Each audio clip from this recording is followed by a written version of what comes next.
तो देश के 15वें राष्ट्रपति के चुनाव के लिए कल यानी सोमवार को मतदान होने वाले हैं। करीब 4,800 निर्वाचित सांसद और विधायक इस चुनाव में मतदान करेंगे। वैसे तो विपक्ष ने एकजुटता दिखाई है, लेकिन एनडीए उम्मीदवार द्रौपदी मुर्मू का इस चुनाव में यशवंत सिन्हा पर पलड़ा भारी दिखाई दे रहा है, क्योंकि 60% से अधिक वोट उनके पक्ष में जाने की उम्मीद है। यूपी में भी विपक्ष यानी अखिलेश के गठबंधन के साथी और बीएसपी मुर्मू के लिए वोटिंग का ऐलान पहले ही कर चुकी है। अब बस बात है तो क्रॉस वोटिंग की, जिसका डर दोनों ही पार्टियों को सता रहा है। इसी पर करेंगे चर्चा, लेकिन सबसे पहले आप एक रिपोर्ट देखिए।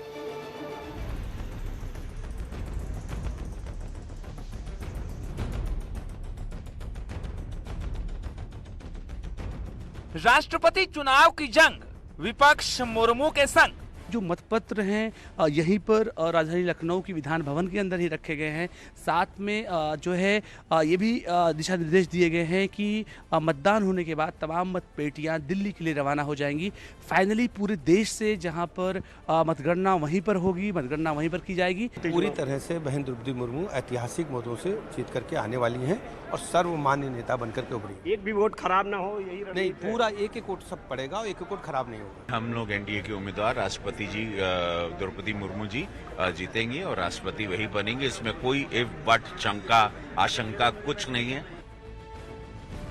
क्रॉस वोटिंग का नहीं मेल, एसपी का दावा फेल। तो दावा करने के लिए तो सब कुछ दावा कर रहे हैं। आप देखेंगे सभी हमारे विधायक कल मतदान के साथ दिखाएंगे कि हम कहाँ हैं। स्पष्ट रूप से जब हम लोग तय कर चुके हैं और वो हमारे माननीय विधायकगण ये स्पष्ट मान चुके हैं कि हम लोग जिस दल से विधायक हैं, दल का नेतृत्व जिस तरफ इशारा कर रहा है, मैं उधर जाऊंगा।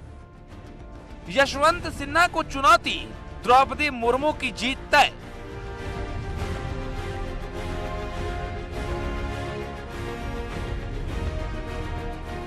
उपराष्ट्रपति चुनाव का ऐलान, Jagdeep Dhankhar versus Margaret Alva. ये सब लेबल्स होते हैं, इतने बड़े चुनावों में इन चीज़ों का मैं नहीं समझता कुछ ज़्यादा महत्व होता है। ठीक है, उन्होंने घोषित किया है और अनुभवी नेता हैं, धनखड़ जी का पूरा सम्मान है। एनडीए का अंग है और एनडीए ने एक बहुत ही परिपक्व, अनुभवी और किसान परिवार से आने वाले एक बेहद योग्य उम्मीदवार को आगे किया है और उन्हें मैं अग्रिम शुभकामनाएं भी देती हूँ।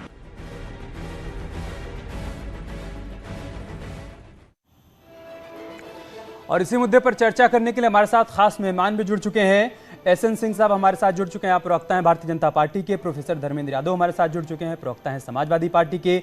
डॉक्टर संतोष कुमार पांडे हमारे साथ जुड़ चुके हैं, आप उपाध्यक्ष हैं एसबीएसपी के। इसके अलावा डॉक्टर उमाशंकर पांडे हमारे साथ जुड़ चुके हैं, प्रवक्ता हैं कांग्रेस पार्टी के। मनीष गुप्ता जी हमारे साथ जुड़ चुके हैं, आप राजनीतिक विश्लेषक हैं। सभी का बहुत बहुत स्वागत है। सिंह साहब, मैं शुरुआत आपसे ही करूंगा। नाम के ऐलान से पहले मुकाबला 50-50 था, कहा जा रहा था बहुत कड़ा मुकाबला होगा इस बार राष्ट्रपति चुनाव में, लेकिन आपने एक आदिवासी चेहरे को आगे किया, पलड़ा आपका भारी हो गया। उसके बाद जब आपने विपक्ष में सेंधमारी की, आपका पलड़ा और ज्यादा भारी हो गया। क्या अभी भी आप अपनी जीत को लेकर आश्वस्त हैं, या फिर जो आशंका जताई जा रही है क्रॉस वोटिंग को लेकर, उसको लेकर मन में कुछ डर है? नहीं अमित जी, कोई डर नहीं है। जब नियति साफ हो और सुंदर कार्य के लिए आप निकलते हैं तो परिणाम भी सुंदर होता है। देखिए, आज संवैधानिक पद का जो चुनाव होने जा रहा है, दुनिया का सबसे बड़ा लोकतांत्रिक देश भारत और सबसे बड़ा पद राष्ट्रपति के चुनाव में एनडीए के प्रत्याशी के रूप में जिस तरह से एक आदिवासी, एक महिला को एनडीए ने अपना प्रत्याशी बनाया है, निश्चित तौर पे हमारे एनडीए के जो गठबंधन के दल थे वो तो साथ दिए ही। ढेर सारे ऐसे लोग जो हमारे एनडीए के पहले गठबंधन नहीं थे, वो भी हमको साथ देकर ये जता दिए। और आज देखे होंगे तमाम अखबारों की सुर्खियां हैं कि एनडीए के पास 60% से भी अधिक वोट एनडीए के पाले में हैं। निश्चित तौर पे जो एनडीए के उम्मीदवार द्रौपदी मुर्मू जी हैं, वो चुनाव जीत रही हैं, क्योंकि वो ऐसे समाज से आती हैं जो भारत का प्रतिनिधित्व जब करने जा रही हैं तो देश और दुनिया में भारत का नाम जो है वो रोशन करेंगी। और संघर्षों की लड़ाई के द्वारा धीरे धीरे, पहले वो अध्यापक रहीं, एक क्लर्क रहीं, पार्षद बनी, 2 बार विधायक बनी, उपराष्ट्रपति बनी। इस तरह से एक अनुभव वाले व्यक्ति को एनडीए ने अपना प्रत्याशी बनाया। शहर सब लोगों ने स्वीकारा। मैं तो कह रहा हूं ऐसे पद पे अगर चुनाव हो, और लोग भी जो नहीं मन बनाए थे उनसे भी हाथ जोड़ के गुजारिश है कि इतने बड़े पद का जब चुनाव हो तो सब चीजों को तोड़कर और चीजों को छोड़कर और आपको ऐसे लोगों का साथ देना चाहिए, चूंकि देश के ठीक इतिहास है में सिंह ये साहब, पहली बार हाथ होने तो जा पहले रहा दिन से है। जोड़ा जा रहा है बीजेपी की तरफ से, खुद नड्डा जी सामने आए थे, हाथ जोड़ने की कोशिश की थी, लेकिन बात बनी नहीं। धर्मेंद्र यादव जी, मैं सीधा सवाल लेकर आपके पास आता हूं। सिंह साहब को क्रॉस वोटिंग का डर नहीं है, आपको है? अमित जी, इस चुनाव में आप देखिएगा कि ये चुनाव कोई साधारण चुनाव नहीं है। ये चुनाव एमपी और एमएलए, सांसद और विधायक वोट करते हैं। वो इस बात को भली भांति जानते हैं कि जो दो कैंडिडेट हैं, दोनों की उम्मीदवारी और दोनों के बारे में जो जानकारी है, आज तक द्रौपदी मुर्मू जी ने कोई एक भी प्रेस कॉन्फ्रेंस नहीं किया। तो इससे जो जनप्रतिनिधि हैं, चाहे वो भारतीय जनता पार्टी के हों या समाजवादी पार्टी या किसी अन्य दल के भी हों, वो इस बात को बाखूबी समझ रहे हैं कि वो किसी के कहने पर काम करेंगी। और आज देश जिस परिस्थितियों से गुजर रहा है, उसको लोकतंत्र की रक्षा के लिए और संवैधानिक पद की गरिमा के लिए ये जरूरी है कि इस बार यशवंत सिन्हा जी को राष्ट्रपति पद पे चुना जाए। अन्यथा अगर लोकतंत्र नहीं बचेगा तो ना कोई सांसद बचेगा, ना विधायक बचेगा, ना ही कोई सामान्य व्यक्ति बचेगा। तो आप देखिएगा कि अभी कल चुनाव होंगे, नतीजे आने पे बात तय हो जाएगी कि भारतीय जनता पार्टी से कितने लोगों ने क्रॉस वोटिंग किया और जसवंत सिन्हा जी को जिताया। मैं दो बातें और जोड़ना चाहूंगा। मैं बस 10 सेकंड के लिए आपको इंटरप्ट कर रहा हूं। ये बात अब आप अपने विधायकों को कह रहे हैं, विपक्ष के विधायकों को कह रहे हैं, या फिर बीजेपी के विधायकों को, एनडीए के विधायकों और सांसदों को कह रहे हैं? क्योंकि पहले से ही 60% से ज्यादा का आंकड़ा द्रौपदी मुर्मू के पक्ष में है। तो अगर आप उनके विधायकों को कह रहे हैं तो आपको लग रहा है कि बीजेपी समर्थित जो विधायक हैं और सांसद हैं, या जो लोग द्रौपदी मुर्मू को समर्थन दे रहे हैं, आपके कहने पर वो आपकी तरफ आ जाएंगे? देखिए, मैंने कहा नहीं, ये चुनाव एक अलग तरह का चुनाव है, इसीलिए इसमें विहिप जारी नहीं होती है। तो इसमें जो जनप्रतिनिधि हैं अपने स्वविवेक का इस्तेमाल करेंगे। वो भारतीय जनता पार्टी के भी हो सकते हैं, समाजवादी पार्टी के अलावा बाकी अन्य दल के भी हो सकते हैं। अच्छा। और जो दल ये भी दावा कर रहे हैं कि हम जा करके एनडीए प्रत्याशी को समर्थन करेंगे, उनमें से बहुत सारे ऐसे जनप्रतिनिधि होंगे जो अपनी बात को समझेंगे और अपना फैसला लेकर के, और मुझे लगता है लोकतंत्र मजबूत करने के लिए वो इस तरह का अपना फैसला बदल देंगे। लेकिन ये बताइए, जो लोग समाजवादी पार्टी के साथ थे वो तो 5 कालिदास मार्ग पर आयोजित डिनर में शामिल होकर आ गए और उन्होंने कह भी दिया कि एक आदिवासी चेहरे को आगे बढ़ाया गया है तो हम सपोर्ट कर रहे हैं। नाम लूं, आप समझ गए। अब अमित जी, आप ये कह रहे हैं कि कोई एक दिन का एक थाली का खाना खा ले अगर, तो उससे वोट, अपना राष्ट्रपति का वोट उसके नाते दे देगा, तो मुझे नहीं लगता ये तो कोई बात में कोई दम है। अगर कोई एक थाली खाने से पूछ लेता हूं मैं संतोष जी से, तब तो हो गया। संतोष जी, एक दिन अगर थाली में खाना खा लिया, इसका मतलब ये थोड़ी ना है कि ओम प्रकाश राजभर जी और उनके सारे विधायक चले जाएंगे उधर द्रौपदी मुर्मू के पक्ष में, ये कह रहे हैं? देखिए, थाली में खाना खाने का सवाल नहीं है। सवाल यह है कि सुहेलदेव भारतीय समाज पार्टी शुरुआत से ही दलित, वंचित, पिछड़ों की राजनीति करती रही है। राजनीतिक व्यवस्था हो सकती है, कहीं समझौतों को लेकर आदमी अपने मुद्दों से कहीं कहीं भटकता है, लेकिन कम से कम हमारी कोई ऐसी राजनीतिक व्यवस्था नहीं है कि हम अपने अपने राजनीतिक मुद्दे से भटके। हाँ, मुर्मू जी ने फोन करके आदरणीय नेताजी को बुलाया था, माननीय मुख्यमंत्री जी ने भी फोन किया था, जेपी नड्डा साहब ने भी बात किया था, और उस सारे निमंत्रणों को देखते हुए माननीय नेताजी गए थे, वहां बातचीत हुई। और यह सत्य है कि जो हमारे पार्टी के मूल एजेंडे, जब हमारी पार्टी 2002 में बनी तब से हमारी एजेंडा यही है। और आज अच्छा अवसर है कि एक आदिवासी महिला जो समाज में सबसे पिछड़े वर्ग में गिने जाते हैं, सबसे निचले पायदान पर, तो ये सारे चीजों को देखते हुए हम लोगों ने निर्णय लिया कि राष्ट्रपति के चुनाव में, आपने देखा होगा कि समाजवादी पार्टी समझौता रहते हुए भी, आज भी हम कह रहे हैं कि हमारा समझौता है, लेकिन राज्यपाल के अभिभाषण पे देखिए हमने क्या स्टैंड लिया। हम लोगों ने स्टैंड लिया ना कि राज्यपाल का अभिभाषण शांतिपूर्वक ढंग से सुनना चाहिए। कल से हम उनके धन्यवाद प्रस्ताव पे चर्चा में जो हल्ला करना किया जाए। तो हम लोग कहीं ना कहीं कुछ ऐसे मुद्दे आते हैं जिन पर हम लोग स्टैंड करते हैं। राष्ट्रपति का चुनाव, पांडे जी ठीक है, अच्छी लग रही है आपकी सारी बातें, लेकिन ये बताइए कि समाजवादी पार्टी तो ये कह रही है कि आपके 3 विधायक उनके संपर्क में हैं। ये कहने दीजिए, देखिए कहने का मतलब, मैं भी अगर अभी कह दूं कि 4 उनके 5 विधायक मेरे संपर्क में हैं, तो मैं भी नाम नहीं बताऊंगा, वो भी मेरे नाम नहीं बता सकते। तो ये कहने से कुछ होगा नहीं। कल तो बस 12 घंटे अब्बास अंसारी हैं आपके साथ? बिल्कुल है, उनसे वार्ता करके देखिए। एक चीज दिमाग में रखिएगा, चाहे समाजवादी पार्टी के नेता हो, चाहे किसी भी पार्टी के नेता हो, अदरवाइज राजनीतिक विश्लेषक हो, माननीय ओम प्रकाश राजभर कोई निर्णय लेते हैं तो एक बार अपने लोगों से बड़ा गहराई के साथ चर्चा करते हैं। ये सबके मन में है कि अब्बास अंसारी जो मऊ के विधायक है वोट नहीं देंगे, लोगों को समझ में आ रहा है। लेकिन आपको जानकर आश्चर्य होगा कि अब्बास अंसारी सबसे पहले तैयार हो गए कि नहीं, हम पार्टी के साथ है, अगर पार्टी निर्णय ले रहा है तो हमको कोई दिक्कत नहीं है। चलिए ठीक है, कल देख लेंगे। उमा शंकर पांडे जी, ये बताइए कि अभी लग रहा है कि बात बिगड़ गई है, 60% समर्थन जो है द्रौपदी मुर्मू के साथ है, या फिर थोड़ी सी आस बाकी है, क्रॉस वोटिंग का सहारा है, अभी लग रहा है कि तस्वीर पलट जाएगी? देखिए, निश्चित रूप से भारतीय जनता पार्टी के अंदर की लड़ाई है ये। राष्ट्रपति चुनाव से ज्यादा ये भारतीय जनता पार्टी में जो अटल बिहारी वाजपेयी जी की संस्कृति थी, जिसके अंदर मंत्री थे यशवंत सिन्हा जी, तो अटल बिहारी वाजपेयी जी ने जो राजधर्म की सीख नरेंद्र मोदी जी को दिया था, आज उस संस्कृति के लोग हैं भाजपा में, जो अटल बिहारी वाजपेयी जी को अपना आराध्य नेता मानते हैं और उन्हीं की परंपरा के यशवंत सिन्हा के लिए निश्चित रूप से वो वोट करेंगे। अच्छा। एक तरफ मुर्मू जी हैं, मुर्मू जी नरेंद्र मोदी जी की जो कार्यशैली है उसकी पहचान है। उन्होंने रामनाथ कोविंद जी को राष्ट्रपति बनाया और पूरे 5 साल कोविंद जी का क्या रवैया रहा ये सबने देखा। उनको ऐसे ही किसी राष्ट्रपति की तलाश थी, तो मुर्मू जी से बेहतर कोई नहीं हो सकता था। पांडे जी, मुर्मू जी क्या रहा बिल्कुल, उनका अभी रवैया? यशवंत सिंह साहब को मैं सुन रहा था। अमित जी, मेरी बात हो जाए, मैं अभी उस पे आऊंगा, पहले मैं मुर्मू जी की बात कर लूं। देखिए, मुर्मू जी निश्चित रूप से उनके दादा दादी गांव के सरपंच रहे, मुर्मू जी नगर पंचायत की सदस्य अध्यक्ष रही, विधायक रही, मंत्री रही, राज्यपाल रही, लेकिन इतने तमाम पदों पर रहने के बावजूद वो अपने गांव में बिजली नहीं पहुंचा पाई थी। तो आप समझ सकते हैं कि मुर्मू जी कितनी योग्य राष्ट्रपति साबित होने जा रही हैं। रामनाथ कोविंद जी के बारे में अमित जी, आप देखिए, पूरे 5 साल हम लोगों ने कैसी कैसी तस्वीरें देखी। राष्ट्रपति का जो प्रोटोकॉल होता है उसका कदम कदम पर हम लोगों ने अपमान और उल्लंघन देखा और मुस्कुराते हुए रामनाथ कोविंद जी को देखा हमने। तो ऐसी ही परंपरा की एक नई राष्ट्रपति साबित होंगी मुर्मू जी, अगर वो चुनी जाती हैं। अब बात हम करते हैं वोटों की। देखिए, अभी 48% के लगभग वोट है एनडीए और मुर्मू के समर्थकों का। 52% वोट जो है उससे अलग है।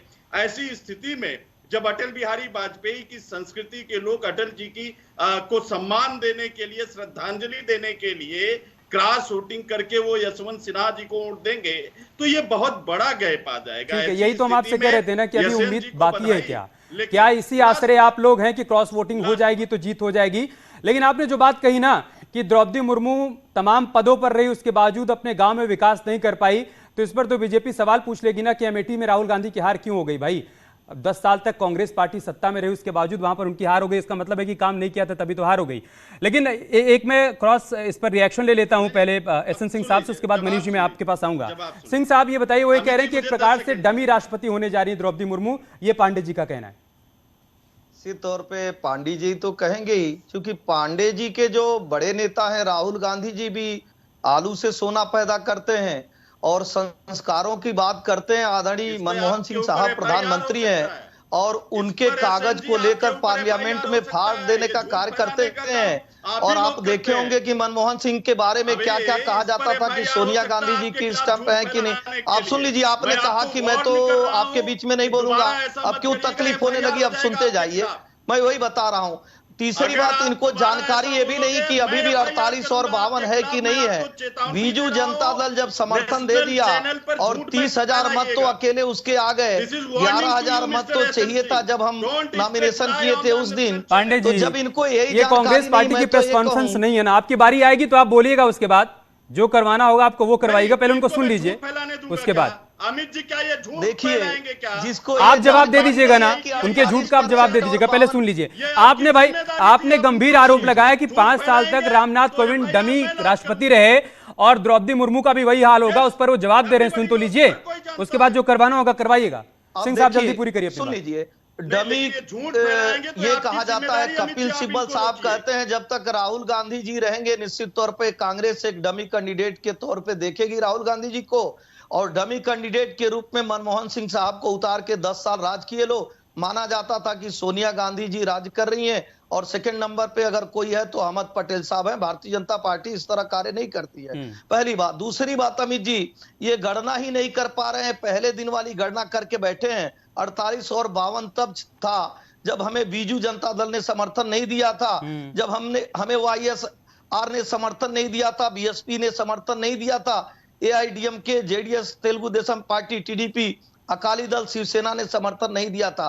खुलेआम उन लोगों ने समर्थन दिया है, लेकिन दो व्यक्ति को दिखाई नहीं देता है, जो आंख पे काट का चश्मा लगा ले या घोर अहंकारी हो। ठीक है, मुझे लगता है कि ऐसे अहंकारी लोगों को अपना अहंकार त्याग आपके पास में।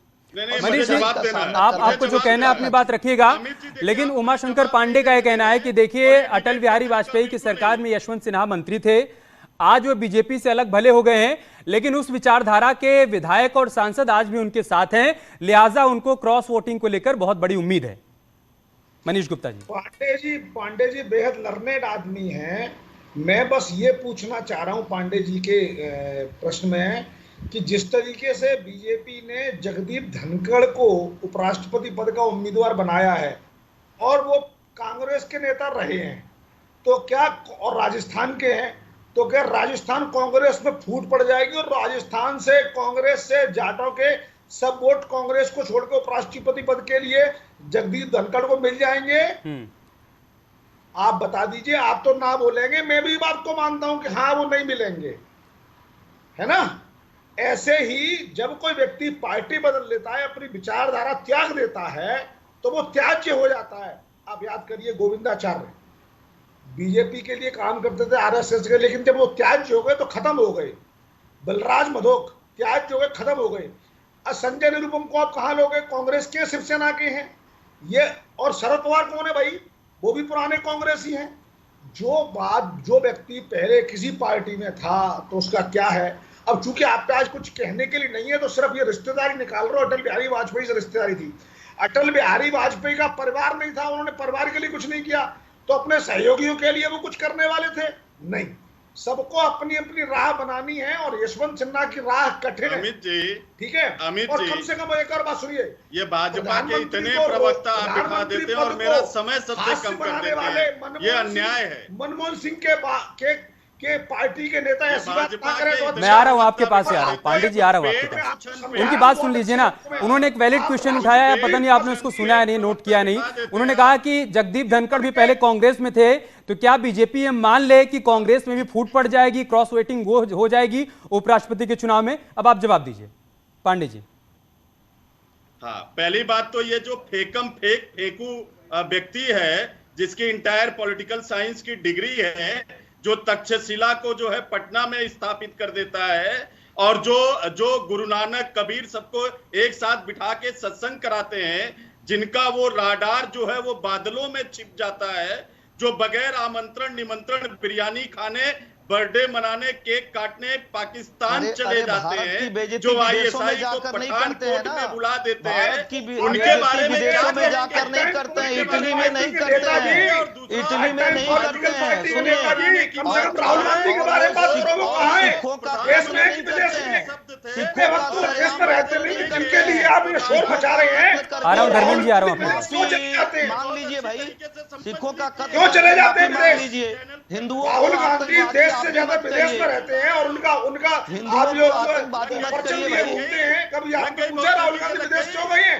बार-बार अलग-अलग देशों में क्यों जा रहे हैं? नहीं करोगे ऐसा कौन सा काम बता रहे? हिंदुओं को आतंकवादी मत कहिए, यह देश सबका है, हिंदुओं का भी है। देश के संसाधनों पे सब लोग होल्ड करिए। उमाशंकर पांडे जी बात करने आ रहे हैं, एक सेकंड, सबको ऑडियो डाउन करिए, हो रहा है उस पर चर्चा, सभी को ऑडियो डाउन करिए। उमाशंकर पांडे जी, मैंने आपसे सवाल किया आम पर, आप जवाब देने लगे इमली पर।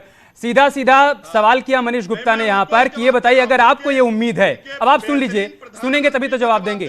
अगर आपको ये आस है कि यशवंत सिन्हा की विचारधारा वाले तमाम लोग जो आज भी बीजेपी में हैं, वो क्रॉस वोटिंग करेंगे, यशवंत सिन्हा को वोट देंगे, उनकी जीत होगी, तो सवाल उनका यह कि क्या यही बात जगदीप धनखड़ के केस में भी लागू होती है? बीजेपी उम्मीद कर ले कि कांग्रेस में फूट हो जाएगी, उनको समर्थन मिल जाएगा? देखिए, जवाब सुन लीजिए। हाँ। ये वेस्ट बंगाल के राज्यपाल रहते हुए जिस तरीके से मोदी के रिमोट कंट्रोल के रूप में इन्होंने वेस्ट बंगाल में संविधान की धज्जियां उड़ाई हैं, ऐसा व्यक्ति भले कांग्रेस में रहा हो, लेकिन वो कांग्रेसी हो नहीं सकता। यानी कि वो जब तक वो आदमी कांग्रेस में था, तब तक वो अपने स्वार्थ के लिए था और इसीलिए उसको कांग्रेस पार्टी से बाहर किया गया, इसीलिए उसको कांग्रेस छोड़नी पड़ी। ये तो पांडे जी वही हो गया ना, तो इस समय कहां पांडे जी आपका अस्तित्व मीठा मीठा गप गप कड़वा कड़वा थू थू। भाई आप ये कह रहे हैं कि वो कांग्रेसी तब तक थे जब तक वो कांग्रेस में थे, तो यही बात तो बीजेपी भी कह रही है कि यशवंत सिन्हा जब तक बीजेपी में थे तब तक वो भाजपाई थे, आज नहीं है तो भाजपाई नहीं है। ठीक है, मैं आऊंगा, आप लोगों के पास आऊंगा। धर्मेंद्र जी बहुत देर से चुप हैं।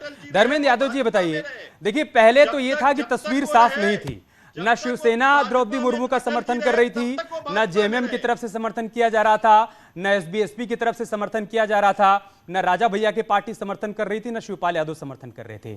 आज तो तस्वीर साफ हो गई है ना सर। अभी भी अगर आप लोग उम्मीद लगाए बैठे हैं तो क्या ये धोखा नहीं कर रहे हैं क्या अपने साथ ही?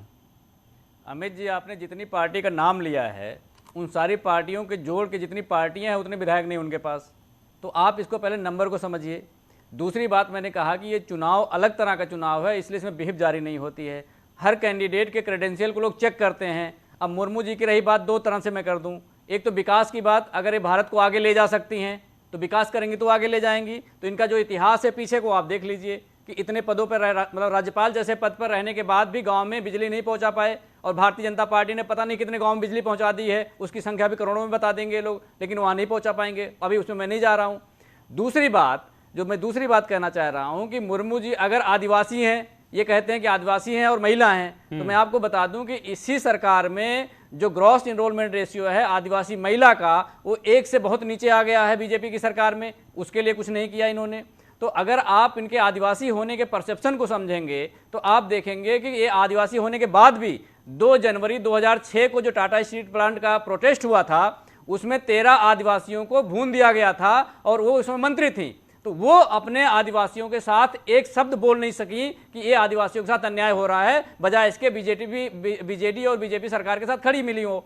तो ये अगर आदिवासियों के लिए ठीक होती तो भी मैं उनकी क्रेडेंशियल को मान लेता, अगर ये विकास कर लेती तो भी मैं मान लेता। इसके अलावा अगर कोई तीसरा पैरामीटर है तो आप मुझे बता दीजिए इस डिबेट के माध्यम से कि तीसरे पैरामीटर है जिसके हिसाब से जो हमारे 4809 प्रतिनिधि हैं जो इस बात को पूरी तरह समझते हैं, जनता के बीच से निकल के आते हैं, क्या वो लोग इस बात को नहीं समझेंगे? अगर वो इस बात को नहीं समझ रहे हैं तो इसका मतलब 4008 में बीजेपी वाले भी तो हैं, उनको भी काउंट कर लिया आपने। ठीक है, मैं सिंह साहब से रिएक्शन लूंगा, लेकिन मनीष गुप्ता कुछ कह रहे हैं। जनता की पीड़ा, मनीष गुप्ता अपनी बात पूरी कर लीजिए। आप देखेंगे कल ठीक है धर्मेंद्र जी, आ गई आपकी बात, आ गई, अभी जवाब ले लीजिए। हाँ मनीष जी, मेरा प्रश्न यह है, क्या मुलायम सिंह यादव आईएसआई के एजेंट हैं?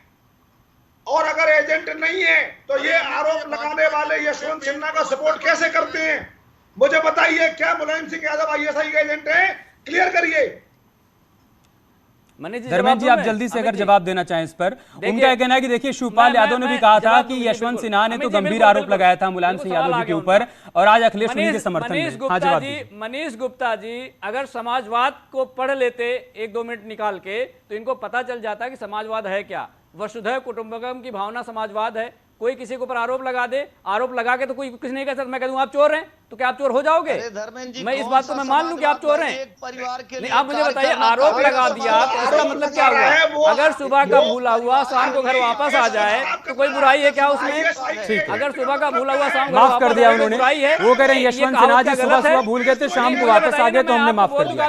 ठीक है मनीष जी, अब मैं एक बार एसएन सिंह से रिएक्शन ले लूंगा। एसएन सिंह, उनका यह कहना है कि आदिवासी समाज के लिए, आदिवासी समुदाय के लिए द्रौपदी मुर्मू बहुत कुछ करने वाली हैं। इसका क्या आधार है, क्यों इस पर यकीन किया जाए जबकि उन्होंने पहले बहुत कुछ नहीं किया? ये कहना है धर्मेंद्र जी का।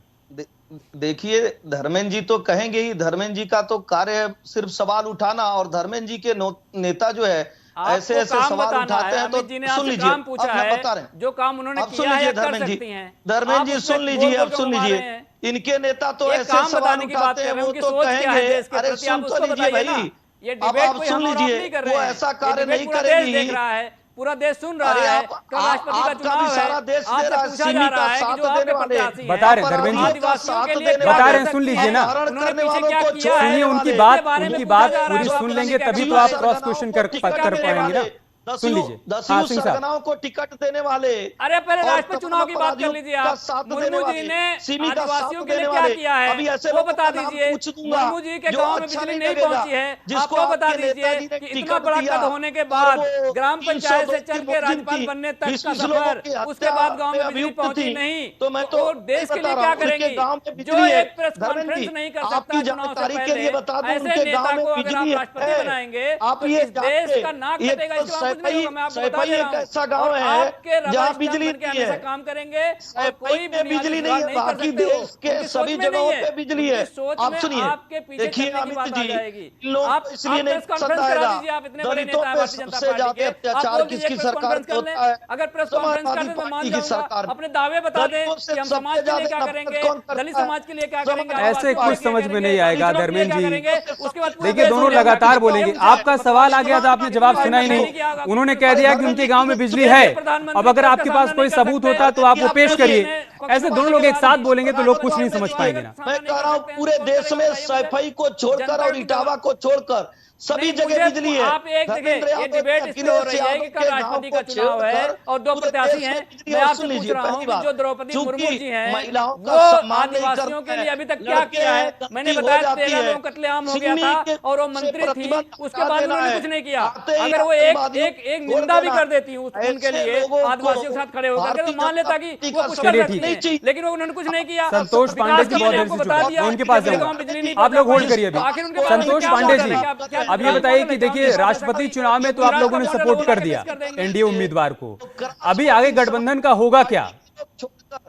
केशव मौर्य तो पहले ही अलग हो चुके हैं महादल से, और राजभर जी जिस तरीके से मुखर होकर बोल रहे हैं कि अखिलेश यादव को एसी कमरों से बाहर निकलना चाहिए, लोगों के बीच जाना चाहिए, फिर उसके बाद अभी दो उपचुनाव में रामपुर में और आजमगढ़ में समाजवादी पार्टी प्रत्याशी की हार हो जाना और आपका एनडीए प्रत्याशी को समर्थन दे देना, आगे गठबंधन चलता रहेगा या फिर ये माना जाए कि दिशा तय हो जाएगी इस चुनाव के बाद? अमित जी पांडे जी मैं आऊंगा आप लोग। पांडे जी बहुत देर से चुप हैं, अभी गठबंधन में आपके साथी हैं वो। होगा धर्मेंद्र जी नहीं होगा ये मैं तय करने वाला नहीं हूँ। नहीं मैंने इसीलिए पांडे जी से सवाल किया है, आप सुन तो लीजिए उनका जवाब क्या है। संतोष पांडे जी देखिए, विषय है राष्ट्रपति का चुनाव और जो भी बहस हो रहा है मैं उस पर जाना नहीं चाहता।